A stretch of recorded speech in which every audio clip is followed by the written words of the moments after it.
আপনার অটো, হ্যাঁ আপনার অটোটা একটু দেখান, কেমন সুন্দর অটো আপনার আছে। হ্যাঁ এই তো আমার অটো, এই যে দেখুন সবসময় পুজো পাঠ দিয়ে পুজো করে ফুল দিয়ে সাজাই, সবসময় টিপটাপ বলতে গেলে সাজানো। এই যে মা বাবা আশীর্বাদ ওম শান্তি লেখা আছে, ঠিক আছে।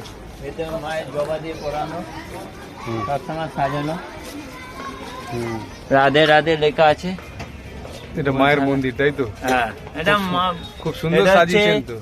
এটা হচ্ছে আমাদের যাকে বলে সব থেকে বড় ঠাকুর বলতে গেলে বজরংবলী যাকে বলে। হ্যাঁ ঠিক আছে? বজরংবলী।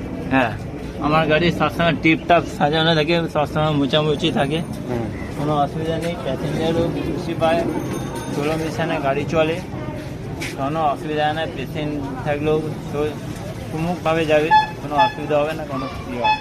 মানে আপনি হেল্প করার জন্য আছেন সবসময়? হেল্পের দিক দিয়ে আমি সবসময় এগিয়ে থাকি, পয়সা করি না হলেও আমি হেল্পের দিকে এগিয়ে থাকি, টাইমের দিক দিয়ে অলরেডি। এটা হচ্ছে আপনার অটো তাই তো? হ্যাঁ এটা হচ্ছে আমার অটো, নিজের ওনার। যাক, আপনার সাথে কথা বলে খুব ভালো লাগলো, ঠিক আছে, নমস্কার। আর